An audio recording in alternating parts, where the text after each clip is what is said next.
Manus flat on the canvas. We are ready to rock and roll. Second round of action. There is a cut on Manus. Martial arts chat. My man B-Hop, who got dropped out the ring last night. I need a little judo baby. I need me a little judo baby, and let's do it, Rhonda. Let's give me up. See, you're telling me this. You've got a face for radio. I've got a face for radio. That's nice. Martial Arts Chat. Hello, welcome to Martial Arts Chat Podcast. Live here on Spreaker. We'll be reacting to last night's UFC 224 that took place in Rio De J, Martial Arts Brazil. Chat. And our panel tonight will be giving us some reaction, as well as, of course, answering your fan questions. Thanks to everybody. Martial Arts Chat. Before I introduce our panel, firstly, a shout out to our sponsors, A1 Fight Gear. A1 Fight Gear use the latest cutting-edge boxing gloves for amateur and professional fighters, gym enthusiasts and kickboxers, local and national gyms in the UK. You need to do yourselves a favour and check out a1fightgear.co.uk. And if you want to also get back into shape or continue to stay in shape, best thing to do is check out beastgear.co.uk, and you can use the coupon code MartialArtsChat. You'll save 15% off your purchases there. They've got all sorts of strength and conditioning programs to suit your needs, whether it's, core sliders, straps and barbell pads, all that kind of jazz. So yeah, check out beastgear.co.uk. The coupon code is MartialArtsChat. Save yourself some scratch. And one bit of business this week, I've been running a competition thanks to our friends at A1 Fight Gear, and all we asked you to do was share the love and introduce a friend to the Martial Arts Chat podcast, with the winner receiving some MMA goodies. And that winner, selected at random, is Kieran Maya, and it's a good name for a fight night of Brazilians. So Kieran, congratulations, mate. You get some MMA goodies courtesy of A1 Fight Gear. Direct messages your address, mate, and I'll get them sent to you. So to tonight's panel, he's the head honcho of the Loudmouth Network, and he'll tell you everything you need to know about Nicolas Cage movies. Returning to the show, it's the wonderful Mr. Kyle Steele. Kyle, how you doing? Well, thank you very much. I'm good. I'm drinking a Gatorade. I figure there's be a lot of hot takes tonight, so we're gonna keep it cool. That's how we do it. Also returning, the man whose statistical knowledge blows everyone else's away, and I just found out 5 minutes ago I do a pretty good impression of him. From the corner of Kobe, it's my man Kobe. How you doing, brother? Well, I'm not going to keep it cool because I got some rants for you all today, so I'm looking forward to this. I'm going off, boys. I can't wait. Gentlemen, yeah, lots to get into before we get to those fan questions. So 3 things I want to touch on. The first being, of course, the main event. Let's talk a wee bit Jacare and Gaslam. But first, let's talk that kick, the kick that the Phenom has received twice, actually. Once at the feet of Silva many years back, and of course last night at the feet of one Lyoto Machida. And it was pretty... I don't even know how to describe it. I'm still trying to sum that up. It was spectacular. Whatever, use the superlative, it was something else. Let's get the panel's thoughts, and I'll start with Kyle. Kyle, the kick, the finish, Vitor's finished. What did you make of it all? It was pretty gut-wrenching. I'm not too... I'm okay. I mean, it's one of those... you don't like to see a guy, you don't like to see anybody take shots like that, especially Vitor, who that's not the first time that exact kick has happened to. Go back, watch the Anderson Silva fight. But, you don't like to see anybody get hit like that, but especially in a retirement fight in their home country. I mean, it's pretty gut-wrenching. But nevertheless, I'm kind of okay with it. I mean, it's live and die by the sword. I mean, he has decimated plenty of people in his career, so I guess it's a fitting end for him to get decimated in his final fight. So good for him. I mean, it was I thought he looked good in the first round, especially.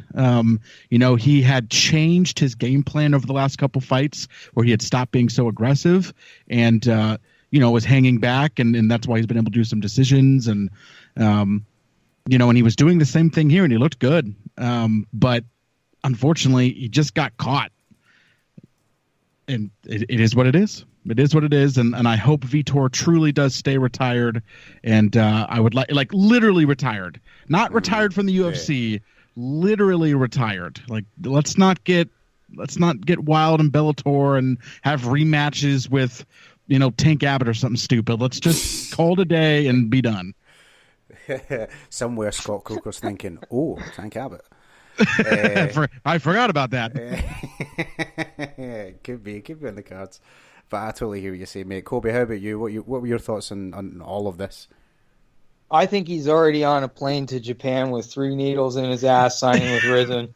Yeah, I did a video a while back called The Many Faces of Vitor Belfort, and I literally went through the transformation of this man throughout the storyline of his career, which, I mean, it's just unbelievable. And you see how weathered, he had that run in 2013 where he went back on the juice.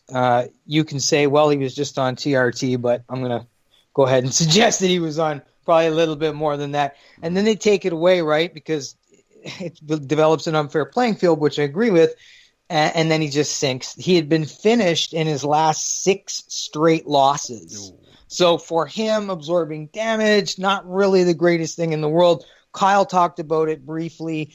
Good analysis in that he changed his style. You have like a Matador and a Machida that will sit back. Very difficult stylistic matchup for Vitor Belfort, especially when he's not the aggressor anymore, crashing the box. And you have Machida, like I said, who will lull you to sleep. So Vitor sitting on the outside ended up killing him. But at the same time, he would have been just a bigger risk if he had been aggressive, baby. That would have been the answer. But I'm not surprised here with this result. I think he did go out on his shield to some degree. And you know what? The guy's a fighter at heart. Like I said, the narrative of his career will always be somewhat marred, but steroids didn't get him a Brazilian Jiu-Jitsu black belt, world titles. He won a lot of fights. It's just there's a lot of question marks and asterisks for me at the end of his name. Guys, let's look at Jacare. And when I was looking at him going into that second round, I mean, it pains me to say this, right? But, I mean, I think he's done now, at the top level at least.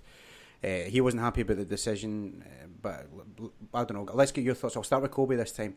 Kobe, what I want to ask you is I mean, I think he's done perhaps at the top flight scene in the middleweight division, but is it a potential that Jacare could be done full stop here after that fight? Yeah, you know what? And it pains me to talk about this and like this because I'm a super fan. I mean, I made that known. I always pick him. In his last 3 losses, it's come after round 1. In his last 3 wins, it's come inside 5 minutes. So the problem is the long game. I mean, if you go back to the Whitaker fight, it looked great in round 1. Whitaker shook Jacare off of his back. And then the tables turned. We've seen the same sort of thing last night. Jacare showed immense toughness, though, last night and warriored his way through that fight. He had trouble moving laterally, which is why he was plodding straight forward. I think there's a big argument that he won rounds 1 and 3, but at the same time, these particular judges put a lot of the onus on the effective wrestling and the takedown defense, and I think that's where we with our judging is so skewed. It's not the striking, it's the effective wrestling. Some judges, they just give more clout and credit to stuffing takedowns and others don't. So Gastelum stuffed 8 or 9 shots, and that really was the difference maker, along with Impact, which is at the forefront of the agenda for the scoring. So I'm not surprised that Gastelum got a split nod. I picked Jacare by split, Gastelum by split, whatever. But yeah, man, Jacare is looking 38. He's looking 38. I mean, that's the best way to put it, I suppose. Kyle, what did you make of the Jacare-Gastelum fight, mate? Yeah, I mean, I don't know if Jacare's done. I mean, it's a little bit concerning given the fact that I really thought that the size was going to matter here. It's not like Souza's that much bigger than Gastelum, but he's so much more of an actual 185er. I mean, Gastelum's just a 185er who won't stop. He needs to skip leg day a couple times and lose some weight in his thighs, and he'd be a solid 170. So and Souza sure as hell couldn't get to 170. He'd have to chop off a limb. So yeah. I just thought that that was going to matter here, and it just really didn't. As far as the decision is concerned, it's as close as you're going to get. I mean, even on MMA decisions, they had it 10-10. 10 people picked Gastelum, 10 people picked Souza, and 3 people had it as a draw. So, I mean, this is as close as you're going to get. I personally gave the nod to Souza. I think, like Kobe mentioned, I was there too. I had given it to Souza, but it was just as close as you're going to get. And, Souza had an extremely close fight, arguably won a fight against, one of the young up-and-comers in the division. I mean, I don't know if that means that you're done. I think his title aspirations are probably just about slipped away, but I think he's still here, and I think if he gets a I don't know who I'd put him up against her. I guess that's the issue is what do you do with Sousa now? But, you put him up against a guy like David Branch or something. I think Sousa wins that all day. So I don't know. I don't know what you do with him now. But he's clearly title aspirations, I think, are just about out the window. Yeah, I'd say they're definitely gone. I mean, one that just came to mind, I was trying to think of potential matchups going forward, and he's coming off a loss himself, would be Luke Rockhold. It'd be good to see those two go at it again, rematch from the Strikeforce days. But yeah, just given the way he looked, yeah, well, I know what you're saying, because just the way he looked last night, it was like, I really don't want him to have another young up-and-comer. I don't want him to see him do a Gaslam or a Robert Whittaker or that type of hungry welterweight who's now a middleweight. I don't want to see that for Jack Ray anymore if he is to continue in MMA, which I hope he does, man. 38 or otherwise, guy's a legend, man. Absolute legend. One last thing before we move on to fan questions, and it is of course the main event, but the controversy and all that I'm sure that'll come up in some of our fan questions. But firstly, just give me your thoughts on Nunes and how impressive she continues to look. I'll start with Kobe again on this one. Kobe, how do you assess Nunes' performance in this one, mate? It was good. It was solid. I thought that she was going to take a much different approach than the Shevchenko fight. I thought she had to take her foot off the gas pedal there and prepare for the championship rounds and be more of a point fighter. So my analysis last night was that she was going to let her hands fly again. We were going to see her bite down on that mouthpiece, punish Pennington, and get a finish. That's what she ended up doing. There were some rocky moments in that fight. I mean, we'll get to the end of it, and I think for me that's going to be the stronger narrative here that I want to talk about. But again, another dominant performance for Amanda Nunes. I think at this point things are looking great for her. I picked her to win. I've enjoyed watching her. I think she's a really, really good fighter. Probably like to see a Cyborg fight if possible. I think that would be great. But congratulations to the champ. She did what she does, man. She hits just about harder, I think, pound for pound than any woman I've ever seen. Kyle, how about you? Give me your thoughts on Nunes here. How did you assess her performance, mate? Yeah, and not only did she put the pedal to the metal, but she did not gas, which is important to note. She got a lot of crap for this whole sinusitis thing where she pulled out of the fight. She had mentioned before, that wasn't the first time that she had mentioned the fact that she had issues with her sinuses. It was just that was the first time she had pulled out of a fight because of it. And everybody gave her a lot of crap for it, and probably, I guess, deservingly so. I mean, you pull out of a fight like the day of or day before, I can't remember, because of that. It's like, come on, like you didn't know, and leading up that this was going to be that much of an issue, but nevertheless, she got way more crap than she should have, and fans have really started to kind of revolt against her. But she had a surgery done. Look at what she just did and did not gas. I mean, that's huge. She was gassing out in 3-round fights before this surgery. So maybe there was something to this whole sinus issue. She certainly didn't all of a sudden dramatically change her training regimen. And she didn't look, to me, any less,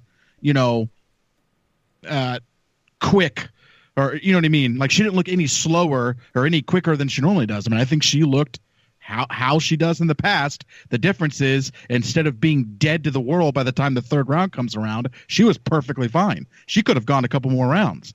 So I think there was something to that sinus thing, and she fixed it, and that makes her very, very dangerous. Also, let's not forget how good Raquel Pennington is. Just because she hasn't fought in a while does not mean she's not one of the best women in that division easily. Certainly now. So, there's that. Okay, here it is. The controversy. Your fighter is telling you that they don't want to going into the, I guess it was the 5th round, right? The last round. Bad cornermanship, poor on her part. I don't know. Kyle, what's your thoughts? You go first, mate. I saw Christopher Curtis, who was actually there at the fights because he was in the corner for Sean Strickland. Right. Chris Curtis, who's going to be on the first episode of Dana White's Contender Series. Congratulations to Chris. He lives about half an hour from me. But he made a post, and I understood where that other side is coming from, which is, she's not the first person to want to quit between rounds and be like, I'm done. I'm hurting. I'm tired. And have a coach say, you got this. You're fine. You got this. Just take a breath, get back out there, do what you do. You trained for this, you know, and then she wouldn't also be the first person who could have possibly won because of that.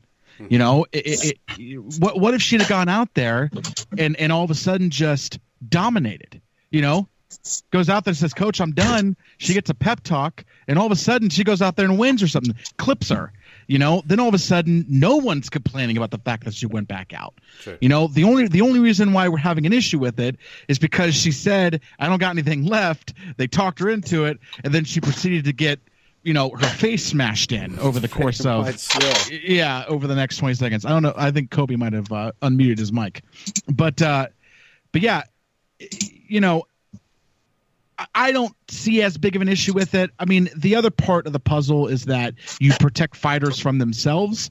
Again, that's the ref's job, and it's also the corner's job.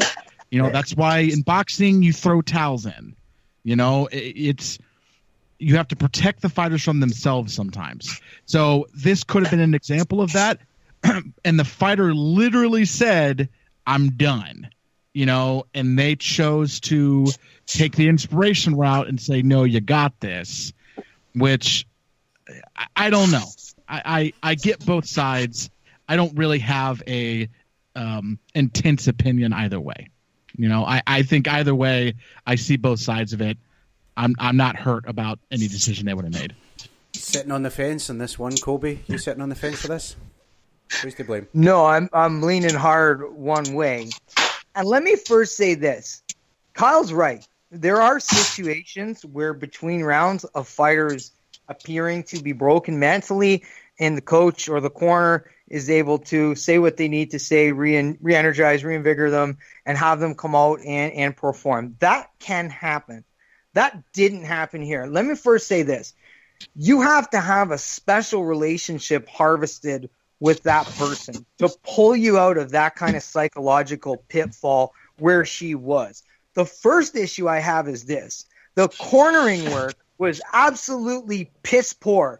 This person didn't look her in the eye and say, you know, you buck up, we got this, you've been through this. There was no passion. There was no invigoration. There was no, the person, they weren't, I don't know the name of the corner. Her kickboxing coach is Juan Gonzalez. It was, okay, you got this. Okay, go out there, just try hard. It was just pathetic. And if you can't get your fighter back, that was an actual soundbite, by the way. That was an actual soundbite. No, straight up. If you can't get your fighter ready to get off that stool and say, you know what, I do got this, and they stand up and you see that fire, you let him keep going. Every single inch and ounce of her body language told us she was done. I posted immediately on Twitter, she's getting finished. She got off that stool and was defeated before she even started the fifth and final round. Whoever was in that corner did not have what it took to get her ready for round 5. She stood no chance of winning that round. Her body language spoke to it. And I will tell you this, there's more to this story. She has been seeing a sports psychologist because she's been suffering from being mentally beaten, obviously inside the gym. She hasn't fought since 2016. This is noted. Juan Gonzalez, her kickboxing coach, has talked about it, that she's really beat herself, that she doubts her own abilities, that she sometimes is timid and can't let go. But then on the other side of the coin, she's super durable and super tough. So they were trying to push her through that rocky moment, right, between rounds. But she got off the stool defeated, and they should have recognized that. The corner didn't get her ready for round 5. They fucked up. I mean, but doesn't the fact that she is seeing a sports psychologist and everyone has noted the fact that she has these mental weaknesses means that she needs to be motivated to continue throughout the fight? I mean, you know, if she's not going to motivate herself, you know, she's going to need the extra push. Okay, so let me ask you this then. When you seen her turn around and walk back out for round 5, did she look like she was ready for round 5? Oh, absolutely not. So there you go. So like I said, Kyle, if I'm in the corner and I'm on the stool and I'm like, Kyle, I'm done, man. I am done, man. I'm cooked. I'm quit. And you say, shut your mouth. You go out there and you do what we train for. You have been waiting your whole life for this. And you see some fireballs in my eyes and I jump up and I say, you know what? I do got this. But she came off. That's really my take. Yeah. Definitely. Guys, we're going to move to the final part of the show, and it's answering fan questions. But before I do that, I've managed to recover Darren for this part of the show. So, Darren, can you hear me, my friend? Yes, can you hear me? Yes, we've got you loud and clear, mate. And I think you're jumping on the Kobe bandwagon. We've got you on the mobile. Yeah, thanks for bearing with me through the technical difficulties. That's it, it's the first time I've tried to use I have a brand new mixer, and it's the first time I've tried to use it through Skype, and it just wasn't having it. I think we all were. We were all doing that, turn it off and turn it on again. Or is that just me? It does that. That's where my expertise ends. I think it made it worse. It started off working, and then I made it worse somehow. So, but here I am on the phone, and Good to have you on, mate. And this is the final part of the show. I'm glad you're joining us. And it's answering fan questions. And just a wee reminder of the one rule we have here, guys. It's simply that you don't have to wait your turn. The floor is yours. I just throw them out, and if you want to catch them, catch them. So the first one comes from our Twitter, and it's at Last Show, who says about Mackenzie Dern, lazy training, didn't trim down on body fat, didn't bother to cut weight, doesn't seem to understand what a massive advantage she had in the fight. Mackenzie, Brazil starter pack Dern, complete with fake accent. I don't know if that's a question, but... that was much more of a statement. I was wondering when we were going to get to all the Mackenzie Dern stuff, but whatever. She's getting a lot more. What she did was, stupidly unprofessional. You absolutely there's zero way to justify it in any, no matter how you look at it. However, everybody just continue, just relax. Everybody just relax. First of all, it's the first time she's missed in the UFC. Tons of fighters have missed in Joe Schmo promotions just because when she was missing weight, it was all being tracked because she's a big prospect. Go back and watch some fighters you like, and go back and watch their history of catchweight fights before they got to the UFC. Relax. I think she is under a massive microscope by fans, and nothing that she's going to do is going to appease anybody. So I just the hate toward her, it's one of those, like, I dislike Mackenzie Dern and have since before she ever came to the UFC, and now everyone's hatred is so ridiculous that I now love Mackenzie Dern because I'm like, how else am I, like, I have to find a way to try to counterbalance everybody's stupidity. Like, this isn't all that big of a deal. Amanda Bobby Cooper just walked out of that octagon way richer. She made more money from Mackenzie Dern than she makes in a normal fight. Literally, 30% of Mackenzie Dern's purse was more money than she makes for a normal fight. So whatever, man. She's fine. And she had she did not have an advantage. Get out of here. She walked in there to the normal weight she normally walks around at because she didn't really try to cut all that much weight. I understand that piece of it, but outside that, she did not have an advantage. And if it was truly an advantage, then don't take the fight. You knew what you're getting into with Mackenzie Dern. It wasn't even a question. Did anyone actually think she's going to make weight here? I think it was her nonchalant attitude towards missing weight. She just didn't seem that bothered by it. I think that's what pissed off a lot of people. Because she was 7 pounds over. She knew she was going to be 7 pounds over long before she walked into that room. So it would have been really weird if she walked in, stood on the scale, they go, "You're 7 pounds over," and all of a sudden she goes, "Oh my goodness," and throws something down on the ground. How did I miss? Like, she knew long before she walked in there. So what reaction were we expecting her to have? Exactly. Yeah. It was ridiculous, unprofessional, gross, horrible sportsmanship. Got it. But she's not the first person to miss weight. She's not even the person who's missed weight by the most. There are a couple people ahead of her who have missed weight much more intensely. So just everyone relax. And it wasn't as if she tried to wrestle and use her weight advantage to then, have an advantage in it. I think she was using her striking She landed a haymaker. What are you going to do? She was using that her striking, which looked comfortable. Yeah, 100%. It wasn't like it didn't play a factor in how the fight went. I think we can all agree on that. Let's move on with some more from Twitter. At Humza8 says, Pennington was banking on the team throwing in the towel, so it didn't look like she quit. She could have tapped 2 strikes, let herself get submitted, etc. Just look at the McGregor-Diaz fight. Korner was about to go down, so he tried to take Diaz down and tapped in 2 seconds to that joke. Still. Oh, Korner tapped because he was inside a rear naked choke. Diaz dropped for a guillotine, and he ended up in a rear naked choke. He tapped because he was being submitted. Now, there's a lot of pride on the line. Pardon me. What's her name again? Why am I forgetting? Pennington. Raquel Pennington. Rocky turned to her corner for help. It's that sauna, man. It's so good in a time of need. She turned to her corner for help. There's a lot of pride on the line to turn around and quit. Like, I mean, yeah, essentially, I guess you are, but you're asking for help at the same time. It's between rounds, retiring on the stool. That's it, man. Like, for her to just tell the ref, quit that way, she was reaching out to the people that care about her, that are in her corner, that are supposed to have her best interest in mind, and she asked them for help, and they turned her down. That's what happened.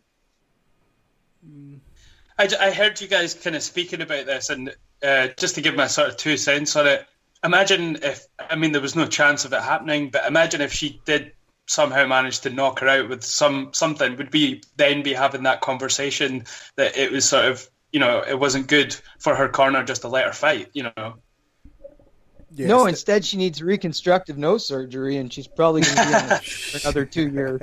Well, that's the thing. It's the visual, isn't it? It's the amount of blood and that lasting image compiled with, the corner just smacking on the button saying, no, come on, let's see what you got. I think with those two together, it makes it for, oh, really? Whereas, I know what you're saying, Dan. It's like, well, if you went out and got a result, we wouldn't be having this conversation, really. But it's just that visual of the blood pouring all over the place, and it's not good, is it? Well, let's move on. Facebook. Michelle Lorne says, Alexei, is it Olenek? Is that how you say this guy's last name? Olenek? The Ezekiel choke guy. He's fast becoming one of my favourite fighters. What a legend. His chokes are unbelievable. He looks like he's just cuddling people and then they tap from bottom to amazing. This guy, I think he's in his 40s though, right? He's been around the block. Yeah, I was about to say, I like how he's just now becoming her favorite fighter. He's like 70 fights into his career. I'm pretty sure that was literally fight number like 63 or something stupid. He's also like 100 years old. Yeah, I mean, it's becoming a. I don't know how I don't get it. I don't understand the physics behind this. It doesn't, especially last night where the way he set it up was just wrapping around Albini and just dropping to the ground. You're like, what? Like, if it's that easy, why doesn't everybody seem to be able to do this? Like, what does he possess that other people don't? I truly don't get it. That's why they call him the boa constrictor. So that was fight number 67. Wow. No, 68. 68. Nice. New favorite at 68. There you go. Yeah, new favorite, and he's 68 fights in, age 40. Very good. Let's move on. Back to Twitter, actually, for Elf, because I missed her question out. She's asking what's the deal with the new TV deal for the UFC in regards to fans outside of the US. I don't know, is there some kind of controversy when it's outside the US? ESPN Plus is not accessible outside the US, I think. Yes, that's exactly right. So how do we go about, is this just I need to be a pirate? Is that what you're saying? You move to America. It's so frustrating when you try to watch the UFC back legally, and here in the UK. It's pretty much nigh on impossible if you don't have BT Sport, and it's crazy. Like, there should be some way through Xbox or through PS4 that you can watch it back without having to watch it illegally. I mean, I guess Fight Pass, but you need to wait till, is it a week later, Dan, or whatever it is? You need to wait till the next Bellator card is finished until that comes on. Even me today trying to watch the fights for tonight, it was such an impossible task to watch it legitly. Yeah, that stands up in court. That's the line I'm using as well, mate. It was so hard. I'm not saying I pirate it. It's the UFC's fault. Yeah, exactly. They're to blame. That's my line, and I'm sticking to it. But so am I understanding this right? Then there's no option for fans outside the US. Is that correct? Thus far, I mean, I'm sure they'll figure it out, but thus far, no. I've called my cable provider because I was hoping that it was accessible, I've got to get basic cable. Then got to get the upgraded package. Then I got to add something else. TSN, ESPN. We only have one ESPN channel available on the service provider in where I live. So for me to even get the UFC content, I've got to spend well over $100 a month. That's not including Fight Pass, which I'm a subscriber to. That's not including UFCs or pay-per-views. So they've just left everybody holding the ball outside of the States. Like, I'm kind of shocked, but kind of not at the same time. Apparently we're still going to have it airing on the Fight Network. I don't think it's going to change much for people outside the U.S. People inside the U.S. just got a nice treat for $5 a month. I mean, I don't want to pay the $5 a month, if we're being honest. Yeah. I mean, if I'm already paying for Fight Pass, I'm a little annoyed that I'm paying the $5 a month. I understand that you got. Listen, if you don't like it, you got to come to America. I mean, that's your fault. That's you guys only have yourselves to blame. Are you wearing a "Make America Great Again" hat? Yeah, I'm wearing my bald eagle shirt. And a huge belt buckle. Yeah. Yeah. Definitely. Oh, well, it sounds like it's pirate times ahead for me then. Nothing new. Michael Wilson asks, Nate Diaz versus GSP, guys. Who have you got? Don't want to see it. Yeah. Don't even want to pass. see it. Wow. Really? Pass. Hard pass. We've seen GSP fight a relatively better version of Diaz and his brothers, and we know how that went. It's true. You think the same will go down, though, for this, right? I don't know, old GSP and a sort of, obviously they both haven't really fought that much either in the past couple of years, so it might be a factor. It might be relatively even sort of fight then, I guess. But I don't know. I think GSP takes it all the way.